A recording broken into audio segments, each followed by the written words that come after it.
का पिता है, कौन विष्णु की मां, शंकर का दादा कौन है, हमको दे बता।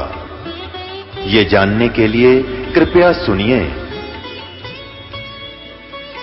जगत गुरु तत्वदर्शी संत रामपाल जी महाराज के अमृत वचन सर्व पवित्र धर्मों के पवित्र शास्त्रों के आधार पर। यह श्री राम ने पूछा तो उन्होंने उस दिन मस्ती छागी कि आज तुम्हारी महिमा बन जाएगी। उन्होंने कहा हाँ जी, हमारे हाथ से कोई भी पत्थर भी नहीं डूबते, लोहे की स्टील की वस्तु भी नहीं डूबती, सब तैर जाती है। श्री राम ने कहा भी एक परीक्षण करवाइए, परीक्षा दीजिए, कोई पत्थर उठाकर डालिए। अब उस दिन नल और नील मार खा गए, भूल कर गए, उन्होंने परमात्मा याद नहीं किया और उठा के पत्थर और रख दिए। अहम था उनके अंदर, उस दिन अभिमान घर कर गया था। उस अभिमान दृष्टिकोण से महिमा की भूख के कारण उन्होंने वो पत्थर रखे, पानी में डूब गए, जल में तैरे नहीं। नल ने भी रखा, नील ने भी रखा, फिर एक एक और रखा, एक एक और रखा। उनका वहम सा हो गया कि रोज तेरा करते आज क्या बात होगी। और उधर से उन्होंने अपनी हार नजर आने लगी। तब श्री रामचंद्र जी ने विपर रूप में खड़े समुद्र देव की तरफ देखा और कहा, मानो कहना चाहते हैं कि तू झूठ बोलता था, मुझे बहका रहा था, इनके हाथों में कोई ऐसी पावर शक्ति नहीं है जिसे समुद्र पत्थर तर जाए। श्री रामचंद्र जी की नजर को देखकर समुद्र ने नल नील से कहा कि नल नील, तुमने आज अपने भगवान को याद नहीं किया, अपने गुरुदेव को याद नहीं किया, नाला को अपने गुरुदेव को याद करो। तब नल नील को अपनी भूल याद आई, तब उन्होंने परमात्मा को याद किया, मुनिंद्र जी को याद किया, अपने परमेश्वर को याद किया। उसी समय परमात्मा दूर से आते हुए नजर आए। नल नील की दृष्टि पड़ी, देखा कि महाराज जी आ रहे हैं, वो आगे स्वामी जी, वो आगे महाराज जी, मुनिंद्र जी, हमारे गुरुदेव आगे आगे। तो प्रभु निकट आ गए। श्री राम ने चरण लिए और कहा, ऋषिवर, मेरे ऊपर बहुत आपत्ति आई हुई है, ऐसे ऐसे लंका के ऊपर धावा बोलना है, समुद्र पे पुल बनाना है, और आज ये नल नील के आपके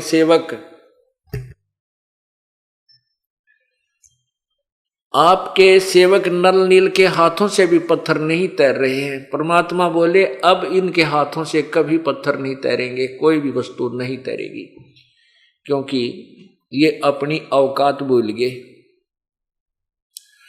तब श्री राम ने कहा कि हे ऋषिवर, जब अपने सेवकों को शक्ति दे सकते हो, मुझ पर भी कृपा करो कि समुद्र पर पत्थर तैर जाए, किसी प्रकार ये पुल बन जाए।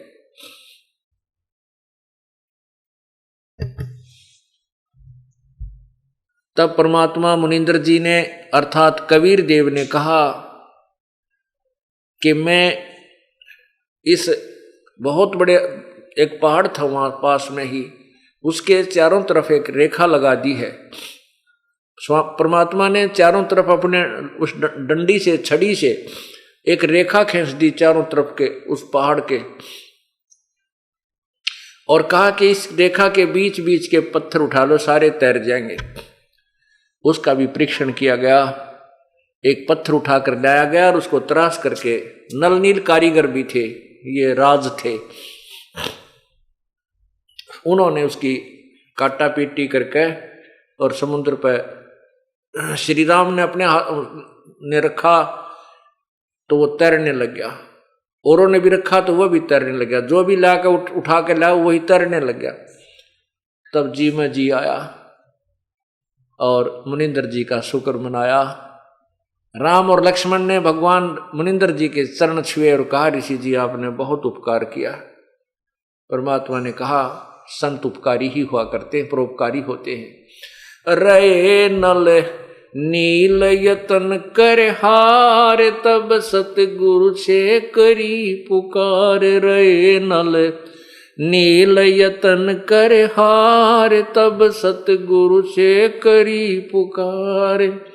जा सत रेखा लिखी अपार, सिंधु पे सिला तराने वाले। जा सत रेखा लिखी अपार, सिंधु पे सिला तराने वाले। धन धन सतगुरु सत कबीर, भक्त की पीड़ मिटाने वाले। धन धन सतगुरु सत कबीर, भक्त की पीर मिटाने वाले। भक्त की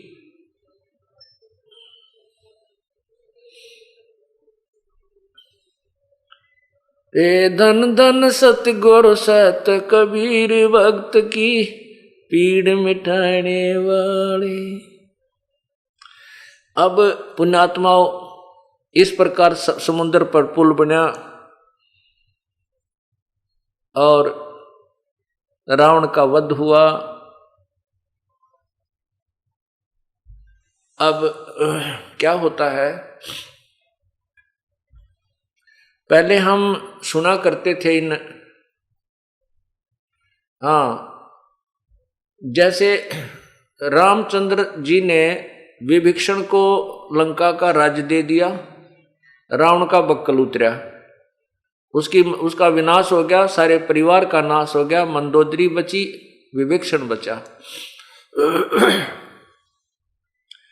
अब एक तो इस कथा से हमें ये शिक्षा मिली है कि जो भगवान शंकर जी का तमोगुण का उपासक था रावण, और कितनी कठिन तप कर बहुत ज्यादा तप किया, अपने शीश तक चढ़ाकर लंका प्राप्त की, और वह रही भी कोई ना उसके पास। और पूर्ण परमात्मा की भक्ति करने वाला विभीषण ना इतना तप किया, केवल अपनी मर्यादा में रहता हुआ भक्ति की, उसको लंका का राज्य भी प्राप्त हो गया। उसके भाग्य में नहीं था, उस परमात्मा ने, कबीर परमेश्वर ने उसके भाग्य में लिख दिया, क्योंकि उसने उसकी साधना स्वीकार कर ली। अब कबीर परमात्मा कहते हैं, कबीर भगवान कहते हैं, जय तुझे राजपाट कुछ चाहिए तो मेरा इधर ले ध्यान। ध्यान धरण का अर्थ है कि मेरे में ही आस्था कर। जय तुझे राजपाट कुछ चाहिए, हमरा धर ले ध्यान। तेरे बाग में ना हो तो भी दे दूंगा, लेकिन साथ में इसके अवगुण भी बताता हूं कि यहां पर पूरी पृथ्वी का भी राज्य तुझे मिल जाए, और यदि आपके पास भक्ति नहीं है, सत साधना नहीं है, तो व्यर्थ है तेरे उस राज्य की प्राप्ति को।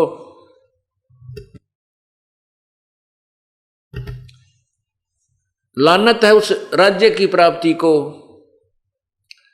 क्या कहते हैं, तीन लोक का राज जीव को जय कोई दे, और लाख बधाई के करज नहीं नाम से ने।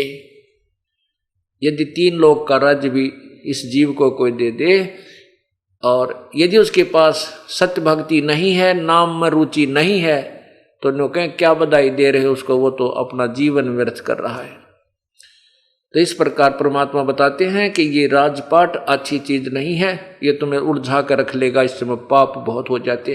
लेकिन राजा न्यायकारी हो, सतगुरु का उपदेशी हो, और प्रजा को अपने बच्चों की तरह पाले, कति अन्याय नहीं करे, चाहे अपना बेटा भी कोई गलती करता उसको भी सजा अवश्य दे, उसको भी उसके साथ भी न्याय हो, फिर वो राजा मार नहीं खाता, वो राज्य करते हुए भी परमात्मा प्राप्ति कर सकता। जैसे राजा अम्बरीश थे, उन्होंने जैसी भी साधना मिली थी, राज्य करते हुए भी उसने न्याय दिया, प्रजा सुखी रहती थी और अपने राजा को एक ऋषि की तरह जानती थी। लेकिन जैसी भी साधना की, वो बहुत अच्छी प्राप्ति की उसने, तो फिर तभी हुआ जब वो परमात्मा के चरणों में गुरु नानक जी के रूप में आए थे। क्योंकि राजा अम्बरीश वाली आत्मा राजा जनक बने, राजा जनक वाली आत्मा फिर गुरु नानक देव जी हुए।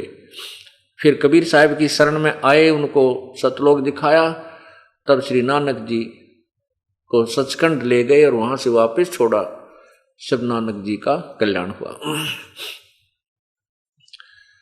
अब हम सुना, एक भक्त ने, जब ये दास गांव गांव में सत्संग करने जाता था, एक फौजी था, बड़ा नेक आत्मा, उसने एक प्रश्न, उनके घर में ही पाठ होने लग रहा था, उसका भाई नाम ले रहा था, वो आया ही था छुट्टी, तो 2 दिन सत्संग सुनकर उसने पूछा कि हे महाराज जी, मैं आपसे एक प्रार्थना करता हूँ कि मैं रामायण पर बहुत विश्वास करता हूँ, मैं श्री राम का कट्टर पुजारी हूँ।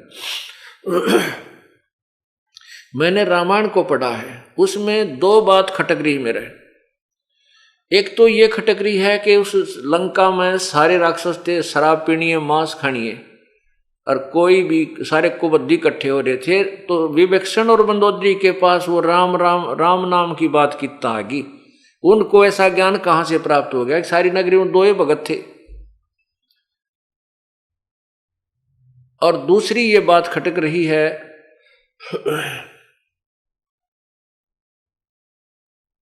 हाँ, उसने यही प्रश्न किया कि इस प्रश्न का उत्तर मेरे को कहीं नहीं मिला। मैं जहां भी मुझे हिंदू धर्म का कोई बड़ा मठ दिखाई देता है, शंकराचार्य जो बने हुए, मैं उनसे भी जाकर बात कर चुका हूं, डिस्कस कर चुका हूं, ये मेरे को कोई संतुष्टिजनक उत्तर नहीं दे पाए। मैं आपसे ये प्रश्न करता हूं कि ये क्या कारण था? मैंने बताया कि मेरे पास इसी मर्ज की दवाई है भाई, ये समस्या का समाधान मेरे पास है। तो मैंने यह कथा सुनाई, तब उसके समझ में आई को हो तेरे की सारी बीमारी तैयार थी। यानी ये था वो कारण, पूर्ण परमात्मा के शिष्य थे वो दोनों। तो पुण्यात्माओं, पहले हम सुनते थे ना, कभी तक कहते थे श्री राम ने पत्थर तिरा दिए, कदे कहते थे नलीन ने पत्थर तिरा दिए, कदे क्या करते हनुमान ने राम राम लिख दिया इसलिए पत्थर तिर गए। या सारी जो है ना उलट पुलट सी कथा, दंत कथा बना रखी थी। अब ये तत्व ज्ञान के आधार पर ये सारी सिद्धि हो गई है। अब राम नाम लिखा कर हनुमान जी क्या करते थे, वो राम राम कोई जाप नहीं करते थे। हनुमान जी जाप करते थे ओम का, और वो भी संत से प्राप्त करके जाप किया जाता था। तो वो न्यों नहीं कहा करते किसी को कि ओम ओम जप ले भाई भगवान बज ले।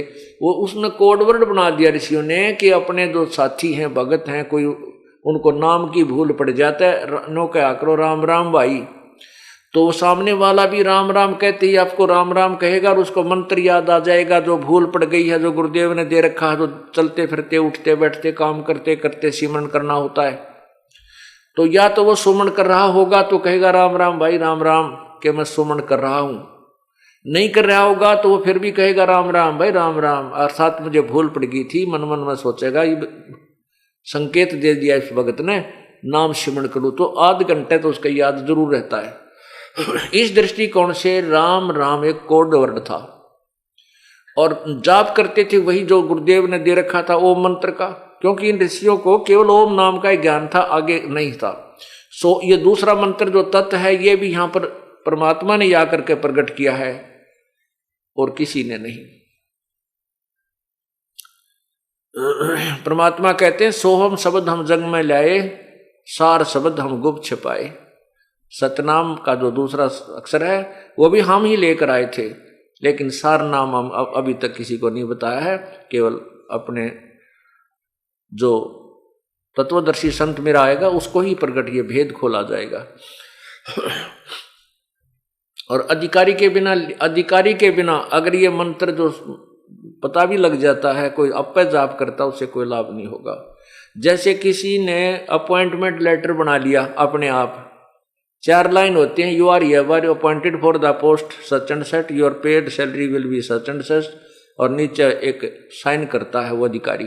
तो वो अधिकारी के साइन किए हुए वो लाइन जो 4 है कामयाब होंगी, और उसने कोई भी आप पे लिख के टाइप करवा ले, कोई दस्तक मार ले, तो वो कामयाब नहीं होती, वो कहीं वैल्यू नहीं है। इसी प्रकार परमात्मा के नाम की जो कीमत संत से उपदेश लेने के बाद ही जाप करने से होती है, अपने आप पर रट्टे लगाने से कोई लाभ नहीं होता। तो हनुमान जी क्या करते थे, पहलवान थे तगड़े, और सबसे बड़ा पत्थर उठाया करते नो 50-60 मन का, और उठाने से पहले उसके ऊपर राम लिख देते थे। राम, क्योंकि एक विधि है परमात्मा पाने की, चाहे वो किसी भी भगवान की आप भक्ति करो, उसके लिए एक जैसा ही प्रोसीजर है, लेकिन मंत्रों का अंतर है, नाम का अंतर है। लेकिन सभी ने भक्ति कैसे करनी होती है? नाम उठत नाम बैठत नाम सोत जागवे, नाम खाते नाम पीते नाम से ती लागवे। काम करते करते, जैसे गीता जी के अध्याय नंबर 8 मंत्र 7 में कहा है, अर्जुन तो युद्ध भी कर और मेरा नाम भी जप, इस प्रकार तो मुझे प्राप्त होगा। तो काम करते हुए भी युद्ध से ज्यादा बिजी किसी काम में नहीं होता इंसान, और युद्ध करते हुए भी जब भगवान का नाम जपने को कहा है तो अन्य काम में तो कोई दिक्कत को नहीं। तो हनुमान जी क्या करते थे, उसके ऊपर पूरा बुड्ढा राम लिख देते थे और पत्थर ने अपना धरके कंधे पर और चल पड़ते थे कि सामने वाले जो पत्थर डालकर आ रहे होते हैं वो सामने देखते हैं उस पर राम लिखा है, तो वो सभी फिर अपना मन मन में वो सिमरन शुरू कर देते थे। इस दृष्टिकोण से हनुमान जी अपना नित्य कर्म भी कर रहे थे और पत्थर भी ढो रहे थे, लेकिन वो पत्थर तिरे थे उस परम पिता की शब्द शक्ति से, उनकी रजा से। ना श्री राम से तिरे, ना नरनील से तिरे, ना हनुमान से के उस राम नाम से तिरे।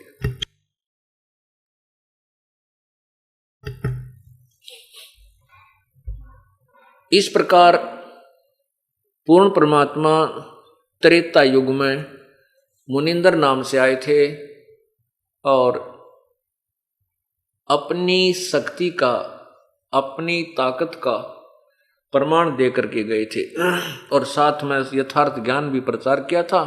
लेकिन ये ऋषि लोगों ने कभी भी इस तत्व ज्ञान के पंजे लागण नहीं दिए, इस तत्व ज्ञान को जनता तक नहीं जाने दिया जो अब वर्तमान में आपके समक्ष पहुंच रहा है, क्योंकि अब आप शिक्षित हैं और भक्ति काल आ गया है। भक्ति का जो समय अब आ गया है जो प्रभु ने पूर्व निर्धारित किया हुआ था।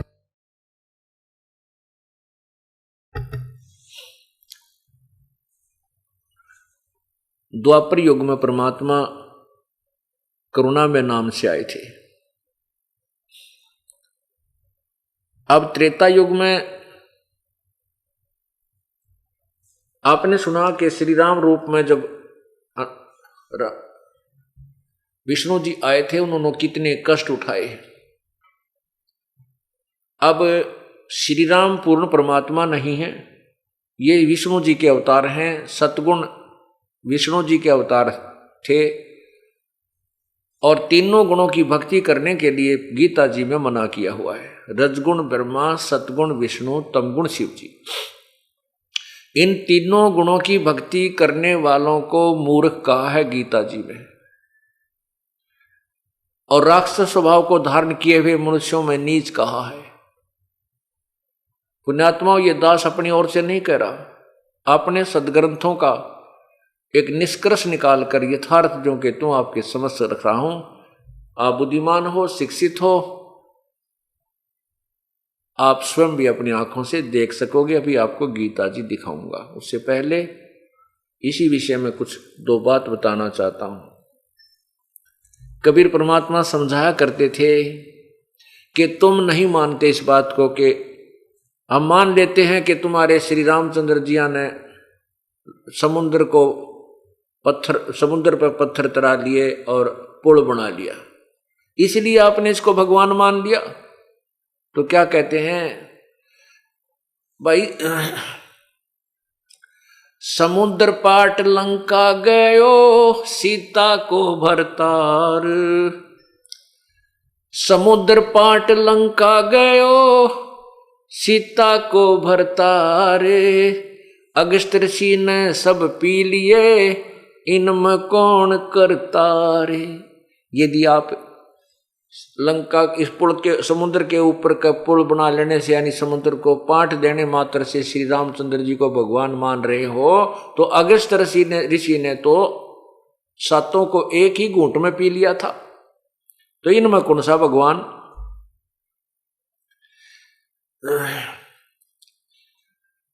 गोवर्धन धारो कृष्ण जी द्रोणगिरी हनुमंत, शेष नाग सब सृष्टि उठारा इनमें कौन भगवंत। यदि आप श्री कृष्ण जी को इसी कारण से भगवान मानते हैं कि उन्होंने उस गिरवर को उठा लिया था, गोवर्धन पर्वत को उठा लिया था। हनुमान ने तो आप ही की कथाओं में, जैसे आप दंत कथा सुनाते हो या जैसे भी कथाएं उनमें लिखा हुआ है, आप कहते हो कि शेष नाग ने सारी सृष्टि उठा रखी है। शेष नाग के सिर पर सारे ब्रह्मांड, आप पूरे सारे लोग एक ब्रह्मांड के रखे हुए हैं। और एक तरफ से कहते हो श्री कृष्ण जी ने गोवर्धन उठा लिया, इसलिए भगवान न पड़ा था, भगवान न पड़ा था। तो परमात्मा कहते हैं श्री राम हनुमान जी ने द्रोणागिरी उठाई थी जब लंका के समय के युद्ध के समय लक्ष्मण को तीर लग गया था, तो हनुमान जी वो द्रोणागिरी उठा के लाए थे जिसमें वह संजीवन बूटी थी। तो इसमें भगवान कौन सा हुआ? अगर पत्थर पहाड़ उठाने मात्र से ही भगवान मानते हो तो शेष नाग ने तो या पृथ्वी भी गेले ठा रखी थी, जिसके ऊपर खड़ा होकर श्री कृष्ण जी ने गोवर्धन उठाया था। अब कितनी प्यारी व्याख्या दी है, निर्णायक ज्ञान दिया है परमेश्वर ने कि गिरिवर धारो कृष्ण जी, गोवर्धन धारो कृष्ण जी, द्रोणागिरी हनुमंत, शेष नाग पृथ्वी सब सृष्टि उठारा, इनमें कौन भगवंत। तो इनमें कौन सा राम भाई? अब आपको दिखाते हैं 3 गुणों की भक्ति में ये भूल रहा संसार। कह कबीर निज नाम बिना कैसे उतरो पार। अब आपको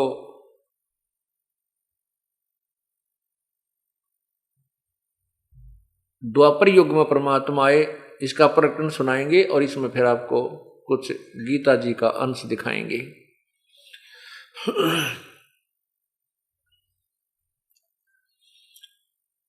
पुण्यात्माओं,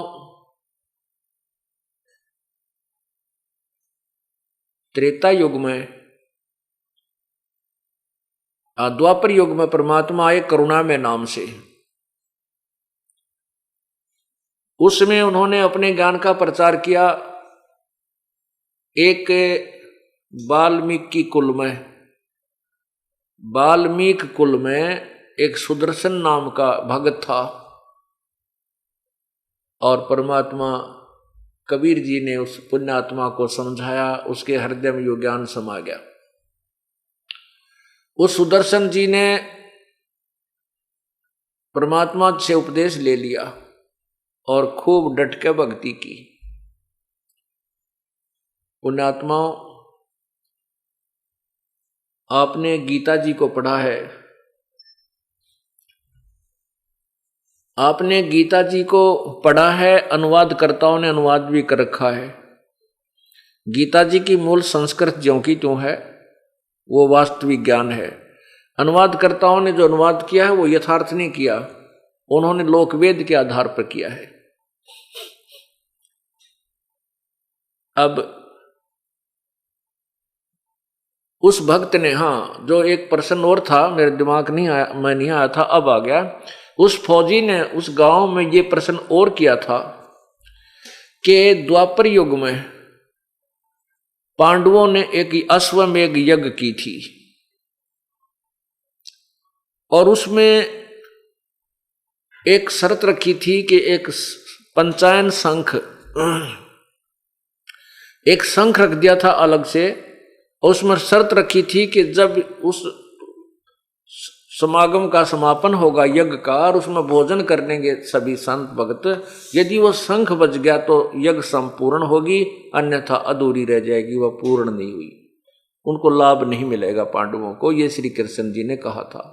तो मेरे से कहा कि महाराज जी मैं इस बात से चक्कर काट रहा हूं और किसी के पास से मेरे को उत्तर नहीं मिला इसका, कि उसमें लिखा है कि महाभारत में लिखा है कि श्री कृष्ण ने भी भोजन खा लिया, सभी वशिष्ठ मुनि जैसी तोब वहां बैठी थी उनने भी भोजन खा लिया, 9 नाथ 84 सिद्ध बैठे थे उनने भी भोजन खा लिया, श्री कृष्ण जी ने भी भोजन खा लिया, दुर्वासा जैसी तोब ने भी भोजन खा लिया, पर शंख नहीं बजा। एक वो सुदर्शन नाम का एक आया था साधु, उसके भोजन खाने से वो शंख बज गया। अब मैं प्रश्न करता हूं भाई, उस सुदर्शन में इसी शक्ति कितना आ गई जो श्री कृष्ण में भी ना थी, जिसको हम पूज रहे थे। पूज रहे हैं, तो किसी मंडलेश्वर के पास ये जवाब नहीं था। वो कह देते थे श्री कृष्ण जी की लीला थी। अरे कमाल की बात है, श्री कृष्ण ने खुद रोटी खा ली, खाना खा लिया, जब वह लीला की कहाँ गई थी? मेरे यह बात गले नहीं उतरी, तब मैंने उसको ये कथा सुनाई कि पूर्ण परमात्मा ऐसे ऐसे आए थे, उन्होंने ये तत्व ज्ञान दिया था, और इस सत्य नाम की भक्ति से ये भक्त में ऐसी सिद्धि शक्ति आ जाती है, ऐसी उनके अंदर भक्ति कमाई बन जाती है। तब उस भक्त ने उपदेश लिया, उस फौजी ने उपदेश लिया कि ये वास्तव में ये ज्ञान तत्व ज्ञान है और अभी तक हमें पूर्ण ज्ञान नहीं मिला था। तो कहने का भाव ये है पुण्यात्माओं कि जब तक इस प्राणी का संत से दूर नहीं होगा ये भक्ति नहीं कर सकता, डगमग होता रहेगा। तो अब हम आपको ये बताना चाहते हैं कि गीता ज्ञान, गीता जी के अनुवादकर्ताओं ने गीता जी को अनुवादित करते समय श्री कृष्ण जी को ही सर्वस्व मान करके उसके ऊपर सारा अनुवाद कर दिया, जबकि गीता जी का जो ज्ञान है श्री कृष्ण जी ने नहीं दिया। अब ये बात भी आपको खटकेगी, जो पहली बार सुन रहा होगा, जो पहली बार आज सुन रहा होगा उसके यह बात खटकेगी कि ले भाई संत जी ने या और नई बात बता दी कि गीता जी का ज्ञान श्री कृष्ण जी ने नहीं कहा। और किसने कहा? श्री कृष्ण जी के शरीर में ये ज्योति निरंजन काल भगवान प्रवेश कर गया, जैसे प्रेत प्रवेश करते हैं, और श्री कृष्ण जी के शरीर के अंदर वो बोलने लगा जैसे भूत बोलते हैं। आप यहाँ देखते हो प्रेत आत्माएं बोलती हैं, कोई कुछ कहती है, कोई कुछ कहता है, मैं फलाना था, मैं ये कर दूंगा, मैं वो कर दूंगा। और जब वो भूत निकल जाता है तो उस शरीर वाली आत्मा को ये पता नहीं कि मैंने क्या बोला था, और ही बताते हैं ये ऐसे कह रहा था, न्यू कह रहा था, इसमें भूत ऐसे बोल रहा था।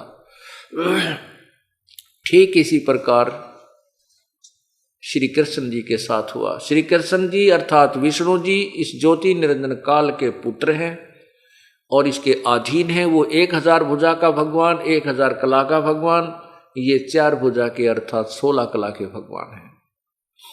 कहाँ थे 1000 हॉर्स पावर की मोटर और कहाँ एक 16 हॉर्स पावर की, बहुत अंतर हो जाता है।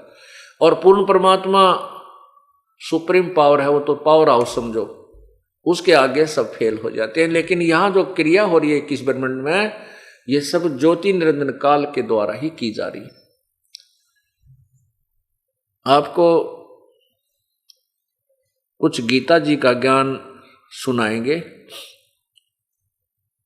और सबसे पहले ये प्रमाणित किया जाएगा कि गीता जी का ज्ञान श्री कृष्ण ने नहीं, काल भगवान ने बोला था। गीता जी अध्याय नंबर 11 के मंत्र 32 में कहा कि अर्जुन, मैं बढ़ा हुआ काल हूं और सबको खाने के लिए आया हूं, अब प्रवृत्त हुआ हूं, और ये सामने योद्धा जो खड़े हैं, तू ना मारेगा तो भी ये नहीं रहेंगे, इनको मैं खत्म कर दूंगा।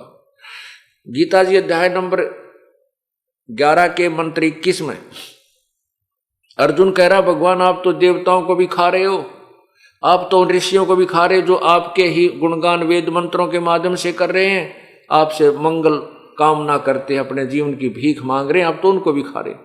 तब 11वें अध्याय के 32वें श्लोक में कहता, अर्जुन मैं तो काल हूं भाई, सबको खाने के लिए अब प्रवृत्त हुआ हूं। अब श्री कृष्ण जी तो पहले ही अर्जुन के साथ थे, ये नहीं कहते कि मैं काल हूं अब प्रवृत्त हुआ हूं, ये बात न्याय संगत नहीं है। भगवान श्री कृष्ण काल नहीं थे, भगवान श्री कृष्ण वो प्यारी आत्मा थी, सतोगुण भगवान थे, जिनके पास गौवें आकर भी प्यार पाती थी, और गोपियां भी आकर के उनके पास प्यार पाते थे। वो काल नहीं थे, वो बहुत ही नम्र आत्मा थे। लेकिन गीता जी का ज्ञान देते समय वो काल भगवान श्री कृष्ण के शरीर में प्रवेश कर गया। अब आपको बताते हैं कि गीता जी का ज्ञान श्री कृष्ण जी ने नहीं कहा, इसके 2-4 प्रमाण आपको देते हैं। जिसमें कौरवों ने पांडवों को आधा राज्य देने से मना कर दिया, भगवान श्री कृष्ण जी उनके झगड़े को निपटाने के लिए 3 बार शांति दूत बनकर गए।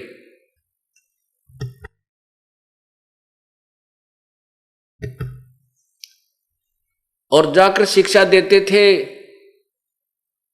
कि भाई झगड़ा नहीं करना चाहिए, भाई बंटवारा अपना प्रेम से कर लीजिए, ये राज्य ना किसी के साथ गया ना जाएगा, तुम लड़कर मर जाओगे, ये पृथ्वी यहीं रह जाएगी। 3 बार जाकर के भगवान श्री कृष्ण जी ने उनको बहुत समझाया, लेकिन दुर्योधन अनाड़ी था, नहीं माना। आखिरी बार श्री कृष्ण जी ने सोचा एक दांव लगा देता हूं, यदि ये दांव लग गया हो सकता युद्ध ना हो। श्री कृष्ण युद्ध नहीं कराना चाहते थे, बिल्कुल भी नहीं चाहते थे। तो उन्होंने क्या दांव लगा कि ये पांडव मेरे रिश्तेदार हैं, क्योंकि अर्जुन के भगवान श्री कृष्ण की बहन सुभद्रा ब्याह रखी थी, उसका विवाह हुआ था। तो श्री कृष्ण जी ने सोचा कि शायद पांडव इसलिए आकड़ पाड़ रहे हैं, इसलिए अड़े खड़े हैं, ये सोच रहे हैं कि श्री कृष्ण हमारे साथ है और श्री कृष्ण हमारा रिश्तेदार है, हमारे साथ होगा, इसकी सेना हमारे साथ होगी, हम युद्ध में जीतेंगे।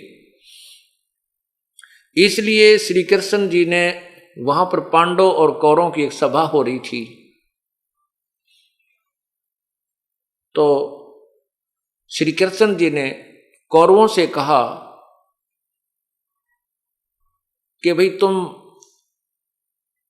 श्री कृष्ण जी ने कौरव और पांडव को दोनों को बता दिया कि भाई एक बात सुन लो, जब तुम नहीं मानते हो, युद्ध करना ही चाहते हो, तो मेरा फैसला सुन लो। एक तरफ मेरी सेना होगी, एक तरफ मैं होऊंगा, और मैं हथियार भी नहीं उठाऊंगा। अब श्री कृष्ण जी चाहते थे शायद यही तीर लाग जा, पांडव मान जाए, और वो तीर ठीक लग गया निशाने पर। पांडवों को जब ये पता चला कि श्री कृष्ण जी ने अपना फैसला दे दिया है, एक तरफ मेरी सेना होगी, एक तरफ मैं होऊंगा, और हथियार भी नहीं उठाऊंगा, तो पांडवों ने के पैरों के तले की जमीन खिसकी कि तुम हारे पड़े हो, तुम हारोगे, इसलिए युद्ध ना हो तो अच्छा है। इस कारण से श्री कृष्ण जी से कहा कि हे भगवान, हम युद्ध नहीं करना चाहते और आप भी हमें यही सलाह दे रहे हो, तो इसलिए आप कृपा हमें 5 गांव दिलवा दो, हमारी इज्जत भी रह जाएगी और हम अपना गुजारा कर लेंगे। श्री कृष्ण जी ने समझ लिया कि अब बात बन गई, कहने लगे भाई ठीक है, ये तो फैसला हो गया बस। अब कौरवों की सभा में जाकर के श्री कृष्ण जी ने कहा कि भाई दुर्योधन, बात बन गई, आप पांडवों को 5 गांव दे दो। उन्होंने कह दिया कि मैं 5 गांव दिला दूं, हम पूरा राज्य नहीं चाहते।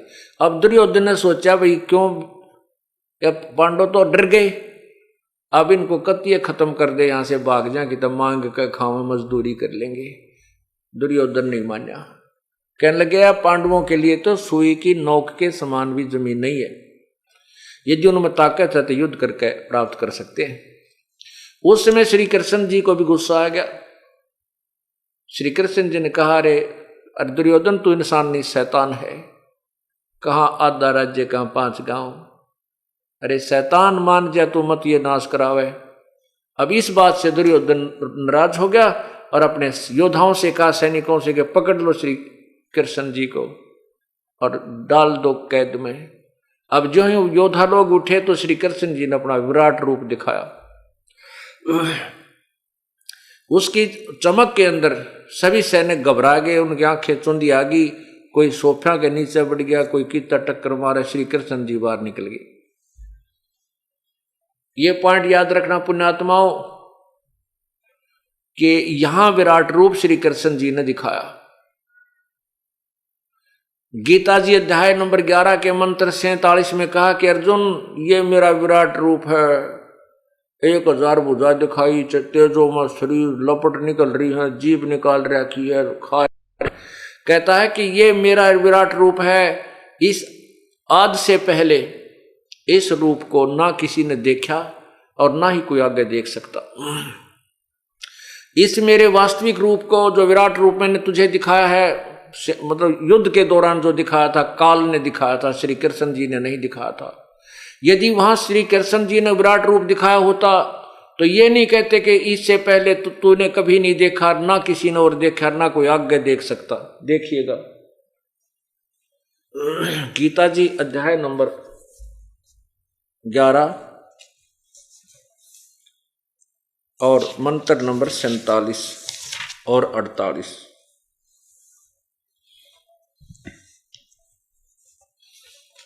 ये गीता जी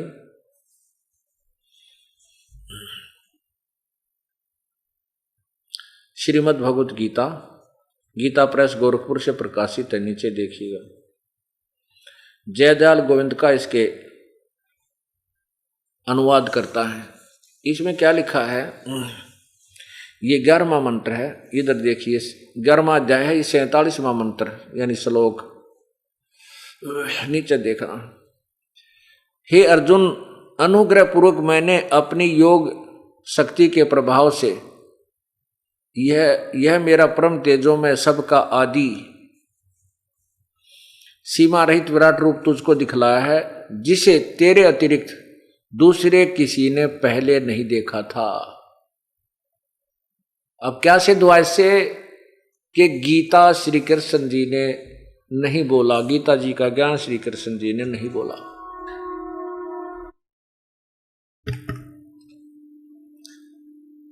गीता जी का ज्ञान श्री कृष्ण जी ने नहीं बोला, ये काल ने बोला।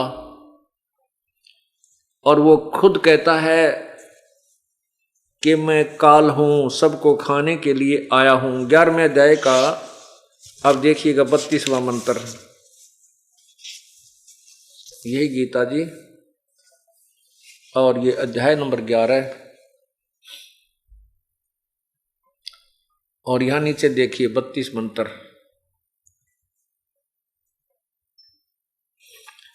ये देखिएगा 32 मंत्र। इसमें क्या लिखा है नीचे, तीनों लोकों का नाश करने वाला बढ़ा हुआ काल हूं, इस समय इन लोकों को नष्ट करने के लिए प्रवृत्त हुआ हूं। जो प्रतिपक्षियों की सेना में सचित योद्धा लोग हैं, वे सब तेरे बिना भी नहीं रहेंगे, अर्थात तेरे युद्ध ना करने से भी इन सब का नाश हो जाएगा। गीता जी अध्याय नंबर इसी 11 के 20 मंत्र में श्लोक में अर्जुन आंखों देखकर कह रहा है कि भगवान आप तो, ये 11वें अध्याय का मंत्र 20 देखिए नीचे श्लोक, 11वें अध्याय का मंत्र 21 देखिए, ये 21 मंत्र है। यहां देखिएगा, वे ही देवताओं के समूह आप में प्रवेश करते हैं, कुछ भयभीत होकर हाथ जोड़कर आपके नाम और गुणों का उच्चारण करते हैं, तथा महर्षि और सिद्धियों के समुदाय कल्याण हो ऐसा कहकर उत्तम उत्तम स्तोत्रों द्वारा आपकी स्तुति करते हैं, और आप उनको भी खा रहे हो।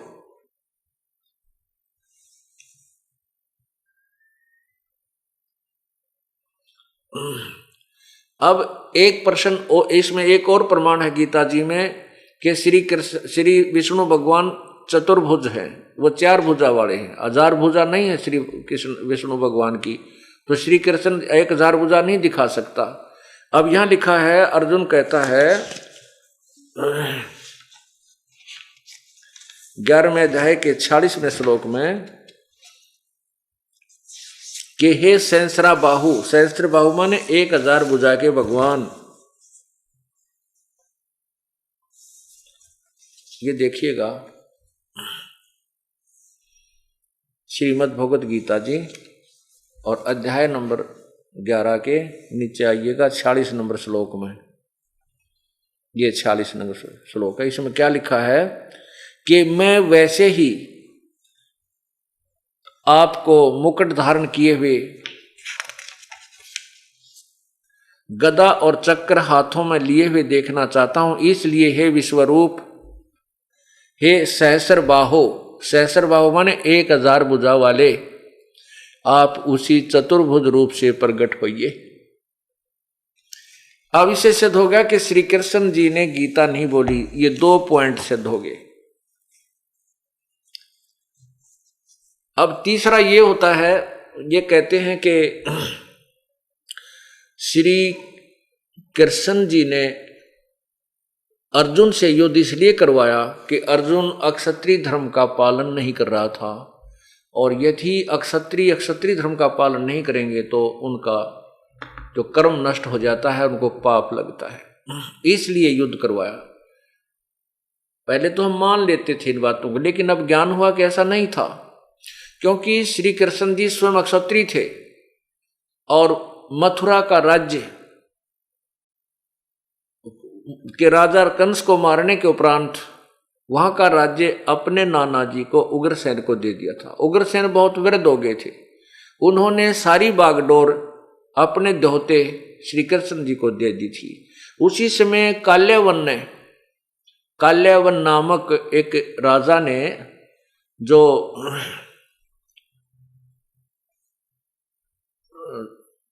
कंस का ससुर था, काल्यावन ने मथुरा पर चढ़ाई कर दी श्री कृष्ण को मारने के लिए और प्रतिशोध लेने के लिए। 18 करोड़ सेना लेकर के काल्यावन मथुरा पर धावा बोल देता है। श्री कृष्ण जी ने सोचा कि भी बहुत ज्यादा सेना है और हमारे सभी सैनिक मर जाएंगे, बहुत दुनिया खप जाएगी। अपने क्षत्रिय धर्म को भूलकर श्री कृष्ण जी ने युद्ध को छोड़कर भागना स्वीकार कर लिया।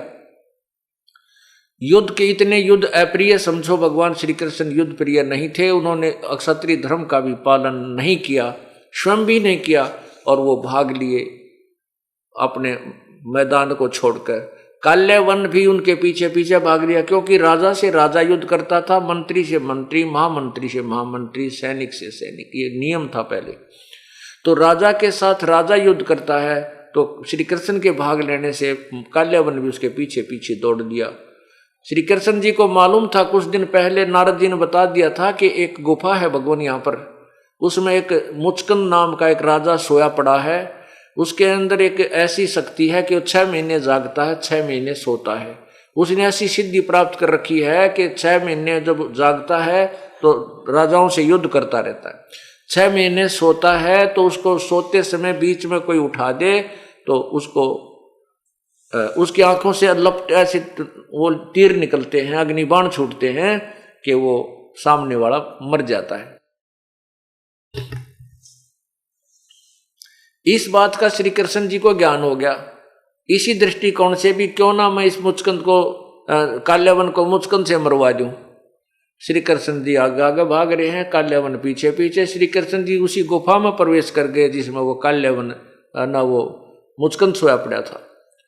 मुचकंद के ऊपर अपना वो पीताम्बर, जो कपड़ा एक एक्स्ट्रा चद्दर सी साथ में लिए हुए होते थे, श्री कृष्ण जी ने ले रखी थी, वो उस सोए हुए मुचकंद के ऊपर डाल दी।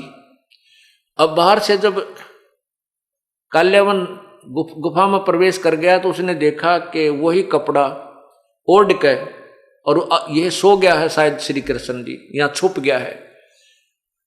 और कृष्ण जी आगे चले गए गुफा में।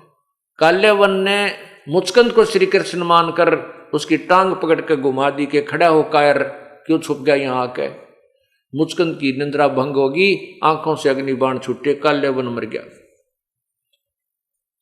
कहने का भाव ये है कि इससे ये भी प्रमाणित हो गया कि श्री कृष्ण जी दूसरे को सलाह कैसे दे सकते हैं क्षत्रिय धर्म की, जब स्वयं क्षत्रिय धर्म को त्याग कर वो रण छोड़कर भाग दिए, जिस कारण से उनको रणछोड़ भगवान कहा जाने लगा। रणछोड़ भगवान की जय, सुनी होगी आपने खूब। ये भी नहीं मालूम ये भगवान की इज्जत कर रहे हैं कि बेइज्जती। रणछोड़ का अर्थ तो कायर होता है, और फिर जय बोलते हैं, बोलो रणछोड़ भगवान की जय। तो कहने का भाव हमने अपना जो निष्कर्ष है वो मध्य नजर रखना है। इससे भी सिद्ध हो गया कि श्री कृष्ण जी ने युद्ध करने की सलाह अर्जुन को युद्ध के मैदान में कतई नहीं दी। अब तीसरा प्रमाण आपको देते हैं, गीता जी का ज्ञान श्री कृष्ण जी ने नहीं कहा, कति कलम तोड़ आपको बताते हैं। महाभारत का युद्ध हो गया, पांडव जीत गए, कौरव हार गए। युधिष्ठिर जी को राज्य गद्दी प्राप्त हो गई। श्री कृष्ण जी ने कहा भी मेरा काम हो गया, आपका काम हो गया है, मैं द्वारका जाना चाहता हूं, मुझे इजाजत दो। अब श्री कृष्ण जी पांडवों के गुरु थे, धार्मिक गुरु थे। उन्होंने कहा कि भगवान आप जा रहे हो और हमें एक सत्संग सुनाकर जाना, ताकि हम आपके विचारों के आधार पर चलकर आप राज्य को भी करें, अपना कल्याण भी करें, कहीं हम विचलित ना हो जाएं। श्री कृष्ण जी ने समय, स्थान और तिथि निर्धारित कर दी। उसी निश्चित तिथि को शाम के समय श्रोतागण आकर के सत्संग स्थल पर विराजमान हो रहे हैं। सत्संग स्थल के आसपास श्री कृष्ण और अर्जुन घूम रहे हैं, टहल रहे हैं। अर्जुन ने कहा कि भगवान आज सत्संग के अंदर वो गीता जी का ज्ञान सुनाना जो आपने युद्ध के दौरान मुझे सुनाया था, मैं युद्ध के कारण याद नहीं रख सका। श्री कृष्ण जी ने अर्जुन से कहा कि ए नालायक, तूने उस ऐसे निर्मल ज्ञान को याद क्यों नहीं रखा?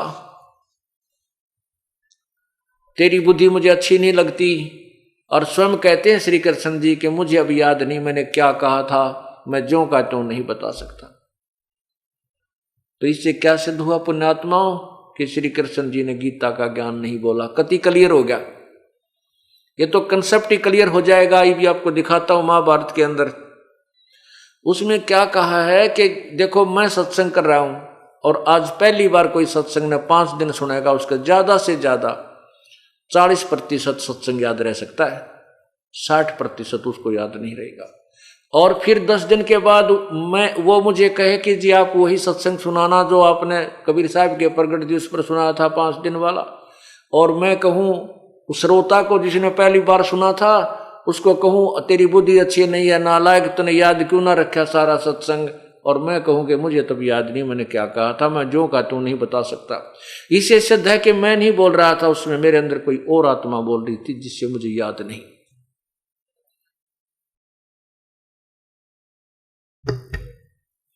ये देखिएगा संक्षिप्त महाभारत,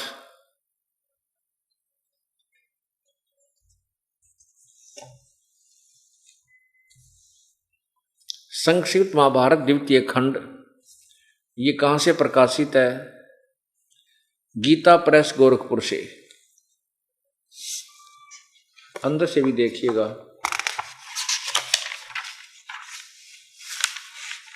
संक्षिप्त महाभारत द्वितीय खंड, और यहां से लिखा है संपादक तथा संशोधक जय दयाल गोविंद का। नीचे देखिए गीता प्रेस गोरखपुर से प्रकाशित है। इसके पृष्ठ नंबर 667 पर यहां देखिए, विषय है अर्जुन का श्री कृष्ण से गीता का विषय पूछना और श्री कृष्ण का अर्जुन से सिद्ध महर्षि और कश्यप का संवाद। यहां देखना नीचे, जन्मे जी ने पूछने के बाद अब क्या बता है? वैशंपायन जी ने कहा राजन श्री कृष्ण के सहित। हाँ, यह क्या पूछा है कि जन्मे जी ने पूछा ब्राह्मण, शत्रुओं का नाश हो जाने के बाद जब महात्मा श्री कृष्ण और अर्जुन सभा में बैठकर वार्तालाप कर रहे थे, उस समय उनमें क्या क्या बातचीत हुई? वैशंपायन जी ने कहा राजन, श्री कृष्ण के सहित अर्जुन ने जब अपने राज्य पर पूरा अधिकार प्राप्त कर लिया तो वे दिव्य सभा वन भवन में आनंद के साथ रहने लगे। एक दिन सब जनों से घिरे हुए वे दोनों मित्र स्वेच्छा से घूमते घूमते सभा मंडप के ऐसे भाग में पहुंचे जो स्वर्ग के समान सुंदर था। पांडुनंदन अर्जुन श्री कृष्ण के साथ रहकर बहुत प्रसन्न थे। उन्होंने एक बार उस रमणीय सभा की ओर दृष्टि डालकर भगवान से यह वचन कहा, देवकी नंदन, जब युद्ध का समय उपस्थित था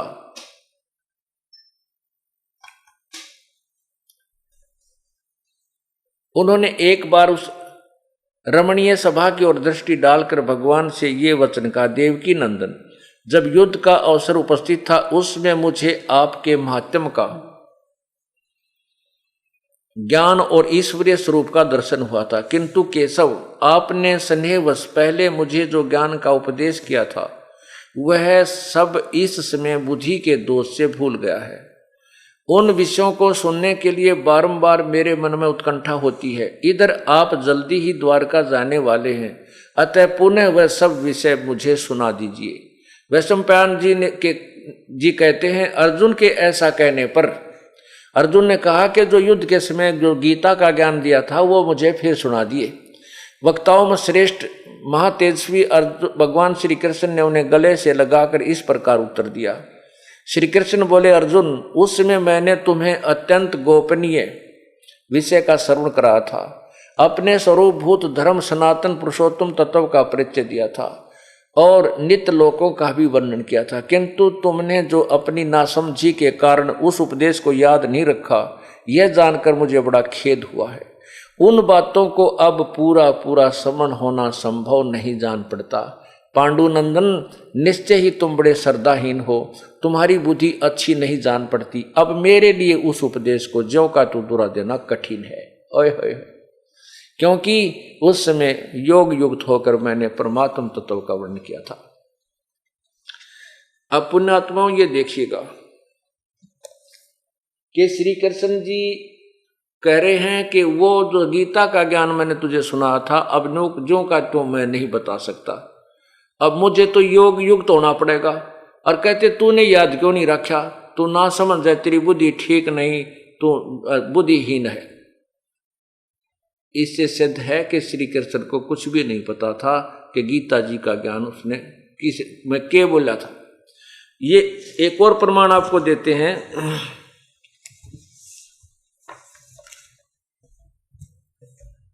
कि ये काल जो है बहुत छल छिद्र करता है। ये कैसे करता है कि ये सूक्ष्म रूप बनाकर किसी भी व्यक्ति के अंदर प्रवेश करके अपनी वाणी बोल जाता है, अपना काम करवा जाता है, फिर निकल जाता है। ये प्रमाण आपको दिखाते हैं श्री कृष्ण जी में भी इसने ऐसा ही खेल खेला।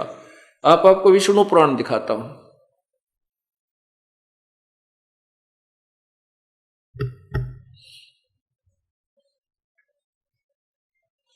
ये देखिएगा श्री विष्णु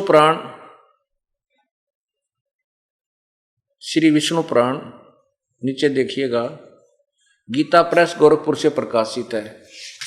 इसके अनुवादकर्ता कौन है?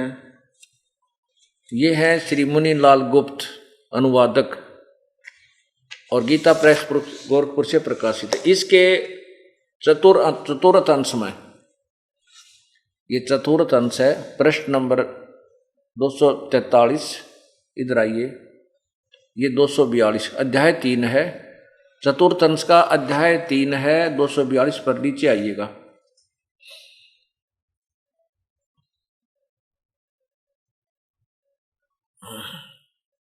यहां देखिएगा, इसका मैं पहले आपको थोड़ा सा वैसे सुनाता हूं, फिर इसमें आसानी से पढ़ा जाएगा। इसमें कहा है कि एक बार गंधर्व के पराक्रम से अपमानित उन नागेश्वरों द्वारा स्तुति करने पर नागों की और गंधर्व का झगड़ा हो गया और गंधर्व ने नागों को अपमानित कर दिया। तो नाग देवता इकट्ठे होकर श्री विष्णु जी के पास गए, स्तुति की, विष्णु जी प्रकट हुए, फिर उनसे प्रार्थना की कि आप हमारी सहयोग दीजिए हमारा, कि हम इन गंधर्वों को जीत सके। तो वो कौन प्रकट हुआ विष्णु रूप में? वो काल प्रकट हुआ, ज्योति निरंजन प्रकट हुआ, ब्रह्म प्रकट हुआ। उसने कहा कि तुम योनासव के पुत्र मानधाता का जो पुरुकुत्स नामक पुत्र है, पुरुकुतस, उसमें प्रविष्ट होकर मैं उन संपूर्ण दुष्ट गंधर्वों का नाश कर दूंगा। अब आपको दिखाता हूं कथा, मैंने सिर्फ ये थोड़ा सा दिखाना चाहूंगा। इसलिए आपको मौखिक बताया। यहां देखना इसी 242 पृष्ठ पे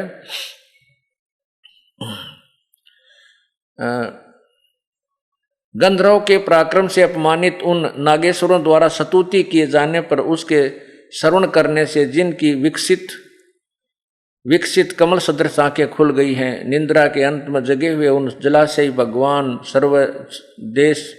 सर्व देवेश्वर को प्रणाम कर उन नागगणों ने कहा, भगवान उन गंधर्व से उत्पन्न हुए हमारा भय किस प्रकार शांत हो। तब आदि अनंत रहित भगवान पुरुषोत्तम ने कहा, योनासव के पुत्र मानधाता का जो यह पुरोकुतस नामक पुत्र है, उसमें प्रविष्ट होकर मैं उन संपूर्ण दुष्ट गंधर्वों का नाश कर दूंगा। अब इससे क्या स्पष्ट हुआ कि ये क्या खेल है काल का। जो भी यहाँ ऋषि हैं, देवता हैं, ये सब भगवान विष्णु की उपासना करते हैं और विष्णु को इष्ट मानकर जब स्तुति करते हैं तो विष्णु रूप में युग काल प्रकट हो जाता है, ये ब्रह्म। और फिर इसी प्रकार गंधर्वों के सामने, नागों के सामने वही प्रकट हुआ। उन्होंने उसे याचना की कि मेरी रक्षा करो, तो उस काल ने कहा कि मैं वो जो मानधाता का पुत्र पुरुकुत्स है उसके अंदर प्रवेश हो जाऊंगा भूत की तरह और फिर मैं उन्हें मार दूंगा। इससे सिद्ध हो गया कि ये काल श्री कृष्ण जी में भी ऐसे ही छल करके प्रकट हुआ और ये सब गीता का ज्ञान और महाभारत का ये आपस में विनाश करवा डाला, युद्ध करवा के लाखों लोग मरवा दिए। श्री कृष्ण जी ने युद्ध नहीं करवाया। अब इसी का एक और प्रमाण है, 233 पृष्ठ पर देखिएगा। एक बार देवताओं का और राक्षसों का युद्ध हो गया, देवता हार गए। देवताओं ने जाकर समुद्र के किनारे स्तुति करी, विष्णु जी प्रकट हो गए। विष्णु जी से कहा कि आप हमारी सहायता करो, हमारे मदद करो, हम देवताओं राक्षसों पर विजय पावा। तब क्योंकि विष्णु प्रकट कौन हुआ, वो काल प्रकट हुआ, ब्रह्म प्रकट हुआ। उसने कहा कि तुम जाओ और राजऋषि ससाद का जो पुरंजय नामक पुत्र है, उस अक्षत्रिय श्रेष्ठ के शरीर में अंश मात्र से स्वयं अवतीर्ण होकर उन संपूर्ण दैत्यों का नाश करूंगा। यानी जो ससाद का जो पुत्र पुरंजय नामक है, उसके शरीर में मैं थोड़ी सी देर के लिए आऊंगा और इन सब राक्षसों ने मार दूंगा, तुम्हारी मदद। इस तरह युग काल उनमें प्रवेश होता है और अपनी लीला कर जाता और वो दिखा देता विष्णु रूप। लोग भ्रम पड़ जाते हैं कि श्री विष्णु जी आए थे, विष्णु जी ने मदद कर दी। ये गुप्त रहता है, इसने कसम खाई है कि मैं किसी के सामने नहीं आऊंगा, उसने प्रतिज्ञा की हुई है। ये श्री विष्णु पुराण नीचे देखिए, और ये है वही चतुर्थ अंश, अध्याय नंबर 2 और ये प्रश्न नंबर 233। नीचे आइएगा, यहां पर आइएगा। तब आदि अंत शून्य अशेष जगत पतिपालक श्री नारायण ने देवताओं से प्रसन्न होकर कहा, आप लोगों को कुछ भी अभिष्ट है वह मैंने जान लिया है। इसके विषय में यह बात सुनिए। राज ऋषि ससाद का जो पुरंजय नामक पुत्र है, उस अक्षत्रिय श्रेष्ठ के शरीर में मैं अंश मात्र से स्वयं अवतीर्ण होकर उन संपूर्ण दैत्यों का नाश करूंगा। अतः तुम लोग पुरंजय को दैत्यों के वध के लिए तैयार करो। यानी तुम उसने बड़ो बढ़ा कर ले आओ पुरंजय ने, और मैं फिर थोड़ी सी देर के लिए उनमें प्रवेश करूंगा और उन राक्षसों को मार दूंगा, थारा काम बन जाएगा। तो ये सलछिद्र काल के हैं। ये कालबली ऐसे खेल खेलता है कि प्राणी समझ भी नहीं पाते। युग करके गया प्राप्त करने देता कौन सा भोजन? आत्मा की खुराक परमात्मा की भक्ति है। इससे भी हमें वंचित रखता है। आप जब तक आपको ये ज्ञान नहीं प्राप्त हुआ था, ये भक्ति नहीं मिली थी, आप किसी भी भक्ति से संतुष्ट नहीं थे। किसी भी भक्ति से कितना जप कर लेते, आपको कोई संतुष्टि नहीं थी। और इस आध घंटे का जोटा अगर आपका 1 घंटे का भी अवसर लग जाए ये भक्ति करने का, आप तृप्त नजर आते हो।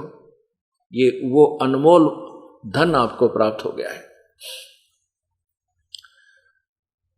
तो गीता जी के ज्ञान को आपको कल सुनाएंगे। अब समय 2 घंटे के करीब हो गया है। बोलो सतगुरुदेव की जय।